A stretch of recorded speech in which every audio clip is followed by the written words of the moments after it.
Bismillahirrahmanirrahim. Assalamualaikum warahmatullahi wabarakatuh. Perkenalkan, nama saya Uli Nikmah dari Prodi Pendidikan Agama Islam semester 2. Di sini saya memenuhi tugas dari dosen Pak Ali Mustafa MPD yang bertema pengertian tafsir, takwil, dan tarjamah. Di sini saya akan menerangkan tentang pengertian tafsir, takwil, dan tarjamah. Pengertian tafsir. Tafsir berasal dari kata fasara yufasiru tafsirun, yang berarti keterangan, penjelasan, atau uraian.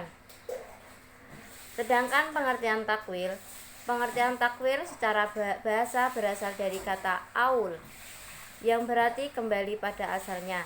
Sebagian ulama berpendapat bahwa pengertian takwil muradif dengan pengertian tafsir dalam kebanyakan maknanya, yaitu menerangkan al-bayan, dan juga berarti menjelaskan sesuatu al-idha. Ketiga, pengertian tarjamah.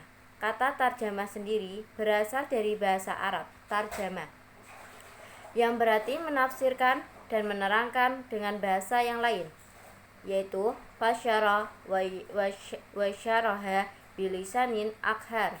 Kemudian kemasukan tak marbuto menjadi atar jamatun, yang artinya pemindahan atau penyalinan dari suatu bahasa ke bahasa lain, yaitu nakli min lihatin ila ukro. Sedangkan menurut Abu al-Zakzan, terjemah adalah memindahkan suatu pembicaraan dari suatu bahasa ke bahasa yang lain dengan tidak menerangkan makna asal dari pembicaraan itu tadi. Selanjutnya saya akan menerangkan macam tafsir berdasarkan sumbernya. Macam tafsir berdasarkan sumbernya ada dua, yaitu Al-Quran dan Ijtihad. Dalam Al-Quran itu sendiri terdiri dari tafsir Al-Quran bil Al-Quran atau tafsir al-ayat bil ayat, atau disebut juga tafsir bil matsur. Selain itu, dalam memahami Al-Quran, para musafir boleh menggunakan ijtihadnya yang disebut dengan tafsir bil al-ra'yi, tafsir bil an-matsur, atau disebut tafsir bil riwayah.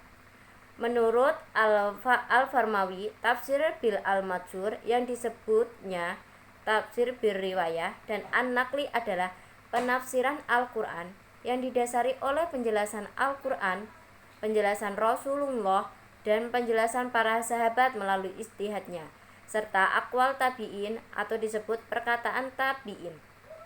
Sedangkan menurut Syekh Mana Al-Qatan, tafsir bil matsur adalah tafsir yang berdasarkan pada Al-Quran atau riwayat sahih sesuai urutan yang telah disebutkan di muka dalam syarat-syarat musyafir.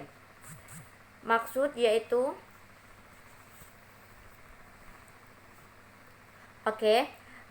yaitu menafsirkan Al-Quran dengan Al-Quran, atau disebut ayat dengan ayat, Al-Quran dengan sunnah.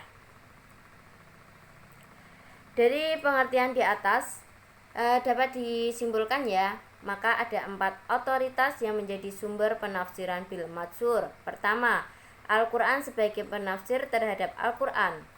Misalnya, penafsiran kata muttaqin pada surat Al-Imran ayat 133 yang ditafsirkan dengan ayat 134 berikutnya, yang artinya, dan bersegeralah kamu kepada ampunan dari Tuhanmu dan kepada surga yang luasnya seluas langit dan bumi yang disediakan untuk orang-orang yang bertakwa, yaitu orang-orang yang menafkahkan hartanya, baik di waktu lapang maupun sempit, dan orang-orang yang menahan amarahnya dan memaafkan kesalahan orang lain, dan Allah menyukai orang-orang yang berbuat kebajikan.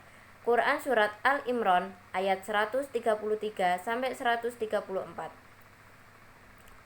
Kedua, Al-Hadis sebagai penjelas mubayyin Al-Quran, seperti penafsiran yang dilakukan Nabi terhadap kata Al-Quwah pada surat An-Nafl ayat 60 dengan ar-ramyu, atau disebut artinya panah. Bismillahirrahmanirrahim. Bismillahirrahmanirrahim.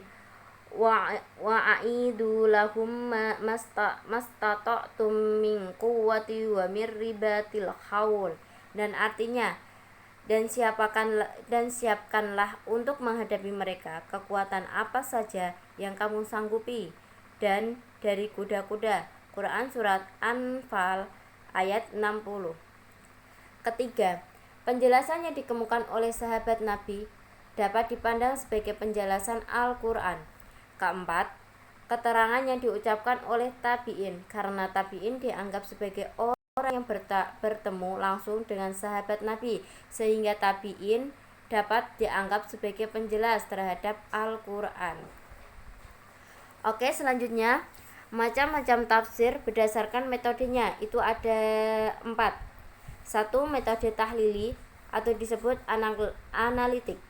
Metode tahlili atau analitik adalah yang paling tua dan paling sering digunakan dari 4 metode tersebut. Menurut Muhammad Baqir Asy-Syahdir, metode ini disebut sebagai metode tajzi'i. Adalah metode yang musafirnya berusaha menjelaskan kandungan ayat-ayat Al-Quran dan berbagai seginya dengan memperhatikan runtunan ayat Al-Quran sebagaimana tercantum dalam Al-Quran. Dan tafsir ini dilakukan secara berurutan, ayat demi ayat, kemudian surat demi surat dari awal hingga akhir, sesuai dengan susunan Al-Quran tersebut. Kedua, metode ijmali atau disebut global. Metode ini adalah berusaha menafsirkan Al-Quran secara singkat dan global dengan menjelaskan makna yang disebut tiap kalimat dengan bahasa yang ringkas sehingga mudah dipahami. Dalam urutan penafsiran sama dengan metode tahlili, namun memiliki perbedaan dalam hal penjelasan yang singkat dan tidak panjang lebar. Ketiga, metode muqarin.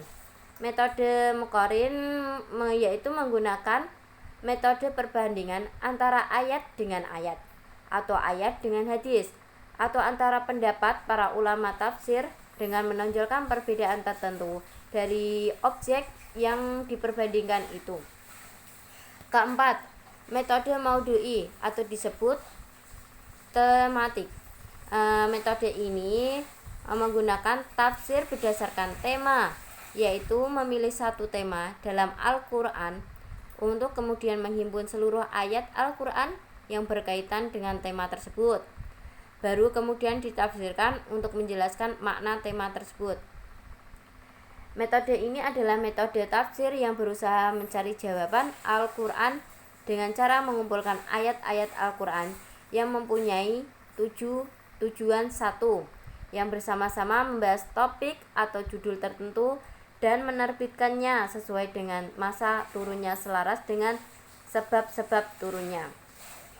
Kemudian, dalam metode ini memperhatikan ayat-ayat tersebut dengan penjelasan-penjelasan atau keterangan-keterangan dan hubungan-hubungan dengan ayat-ayat lain, kemudian mengambil hukum-hukum darinya.